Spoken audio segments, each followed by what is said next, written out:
choose humor because it allows me to have conversations that are otherwise difficult or taboo. With that warning, let's go back a few years. I was 21 years old.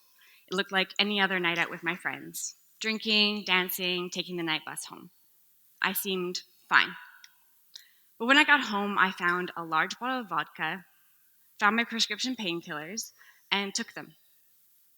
All.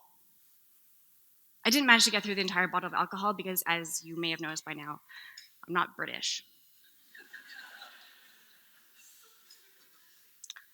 I pass out, ready to die.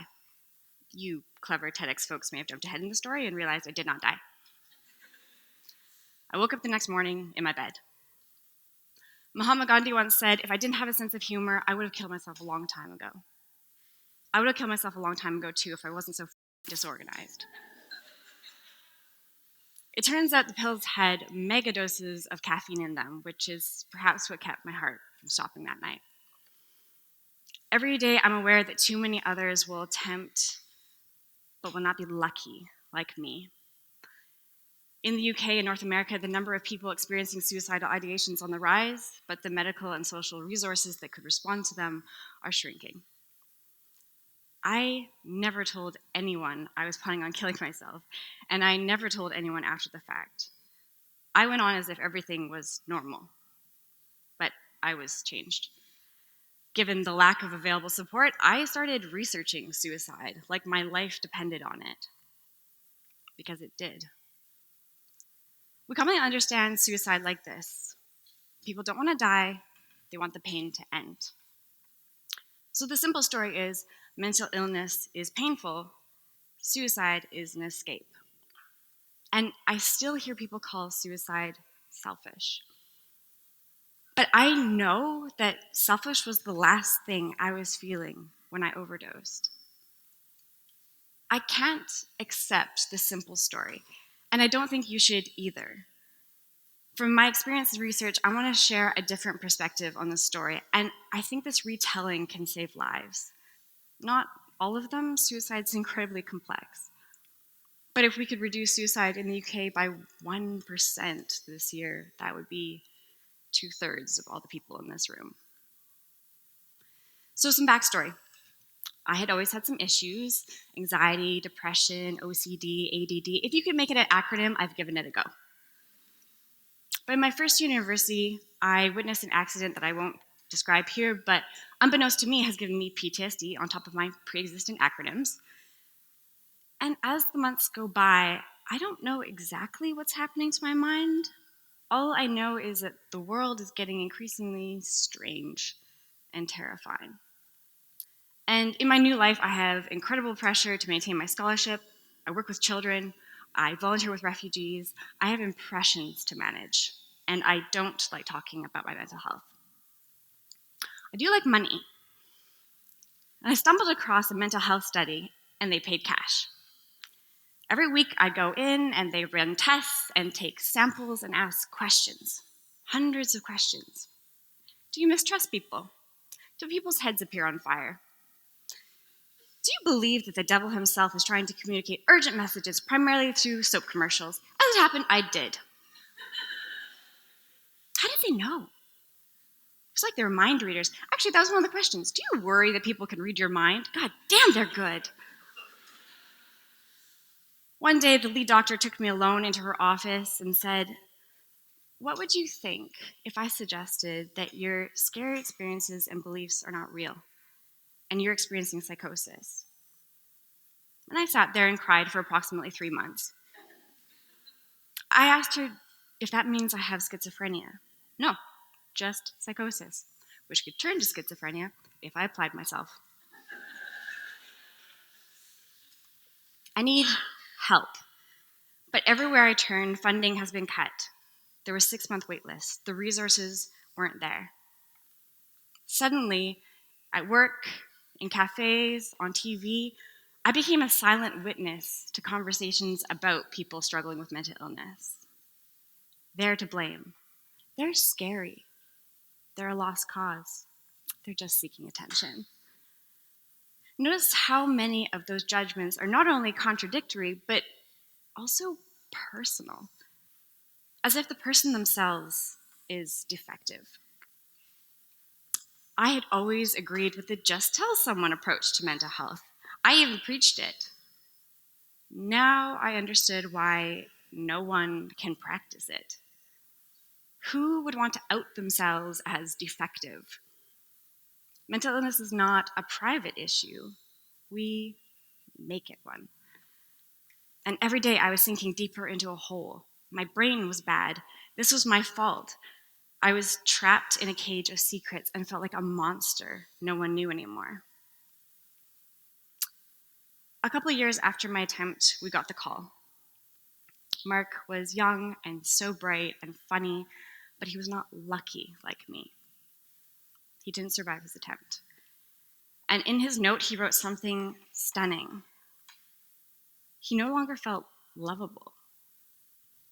That didn't make sense for someone so lovable. But it made me recall that when I attempted, I wasn't trying to escape the pain of psychosis because by that time, it had already mostly cleared up. The wreckage in its wake was in many ways worse.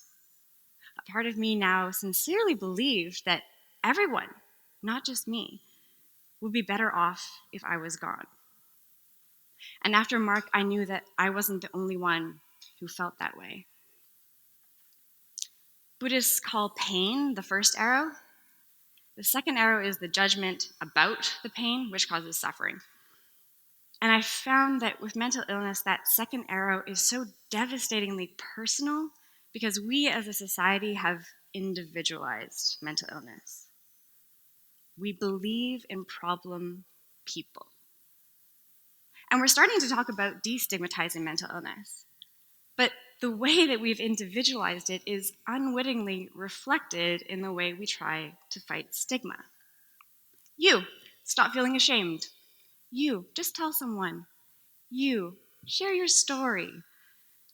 We put the responsibility on the shoulders of vulnerable people as if they can expect to receive real support when they out themselves, and as if stigma is something that people with mental illness need to stop buying into and all will be well. These approaches don't work because stigma is not something that is just in us crazy people's heads. It surrounds us in systems and it impacts our lives materially. For an illustration, let's switch gears and look at a physical example.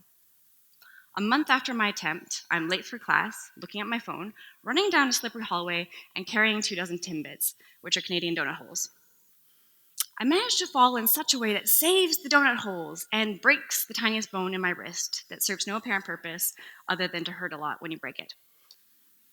Immediately, I get medical attention. For 6 weeks, I have a cast, people hold doors open for me, work covers my shifts, friends and family drive me around, I get academic concessions. Without that help, I could have got kicked out of uni, lost my job, possibly lost my apartment. I would have never got to see a doctor. Systems of care and cooperation kicked in and made sure that me hurting my wrist didn't decimate my life as I knew it. Replace broken wrist with talking to myself on the street, and those systems no longer exist. With mental illness, the time that we most need our social world to support us is exactly when it's most likely to turn against us. And I hear it too often that when somebody just tells someone about their mental illness, it means the loss of friends and family, jobs and homes, safety and security. And a vicious cycle is created. Those are some of the most punishing things that can happen to anyone's mental health. Actually, even if you don't lose your home, studies have now shown that just being outcast has measurable effects on, you guessed it, your mental health. Humans as a society haven't survived because of our scary claws or incredible speed. We survive through cooperation and community. We feel social pain the exact same way we feel physical pain, so that we're equally motivated to avoid it. It's impossible to feel good when rejected. Your brain will not let you. So feeling unlovable is not just an intangible emotion. It's an alarm bell that we're in danger. And other studies have shown that our ability to heal mentally and amazingly, even physically, is predicted by the safety of our social environments. It's hard to be healthy when oppressed or socially stressed. Well, what if you've become socially stressed because you're not healthy? What if because of mental illness and its stigma, you're now isolated, which impedes your healing? And as your mental health worsens, well, so does the stigma. Rinse, repeat. We can't be surprised when all of these cycles have consequences. So this is where we rethink the simple story. How much of what we believe to be the natural symptoms of mental illness are actually the signs of social suffering? What if the most exacerbating factor of having a mental illness is the cascade of social repercussions? The simple story focuses on the first arrow, mental illness hurts. But what if the second arrow, stigma that individualizes and isolates, kills? A safe social environment shouldn't be the reward for recovery. We need it to make recovery possible. And me freeing myself from shame is ineffective and near impossible unless everyone's on the same page. So this talk is not for people with mental illness because I know they're doing their best. This talk is for everyone else to ask you if you're doing your best. Are you actively engaged in making this world a livable place for people with mental illness? And if not, why not? Maybe no one's ever asked you to before. I'm asking you now. Whether you're their friend, landlord, employer, doctor, policymaker, are you ready for this person to tell you? And when they do, how are you going to show care? Not because you hope that they'll be different or better someday, but because the way they are now is not wrong and is not their fault. There are no problem people. The simple story was that mental illness could mean the end of a life, figuratively or literally. It doesn't have to. Help keep that second arrow in its quiver and demand that the world does the same. Let's rewrite the story. Lives depend on it. Thank you.